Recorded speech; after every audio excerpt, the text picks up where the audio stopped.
नमस्कार मंडळी, स्टार प्रवाहावरील लग्नानंतर होईलच प्रेम या मालिकेच्या पुढील येणाऱ्या भागामध्ये आपण बघणार आहोत की काव्या ही जीवाला बोलते, जीवा तू छातीवरचे नाव तर माझे नष्ट केलंस, परंतु मला सांग, या काव्याच्या मनामध्ये जो जीवा घर करून बसला आहे तू त्याला कसं नष्ट करशील? आहे का तुझ्याकडे काही उत्तर? ज्या कॅफेमध्ये आपण कॉफी पिण्यासाठी जात होतो त्या ठिकाणी देखील आपली नावं आपण कोरून ठेवली आहेत, ती कशी नष्ट करणार आहेस तू?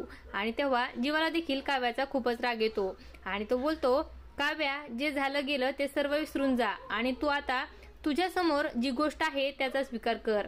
आणि तेव्हा काव्या बोलते की ठीक आहे, तू म्हणतोस ना, तर मी आता तुला विसरून जाते. आता यापुढे फक्त तू माझ्यासाठी माझ्या ताईचा नवरा असशील. आता यापुढे मी फक्त माझ्या घरावर आणि माझ्या करिअरवर फोकस करेल. आता तुझा माझा संबंध कायमस्वरूपी संपला. आणि तेव्हा जीवा देखील काव्याकडे बघू लागतो. आता पुढे येणाऱ्या भागामध्ये काव्या ही कायमस्वरूपी जीवाला विसरून जाऊ शकेल का, हे पाहणं अतिशय रंजक ठरणार आहे. अशाच मालिकांच्या नवनवीन अपडेट्स पाहण्यासाठी आपल्या चॅनलला सबस्क्राईब करा आणि व्हिडिओ आवडला असेल तर लाईक आणि शेअर करायला विसरू नका. धन्यवाद.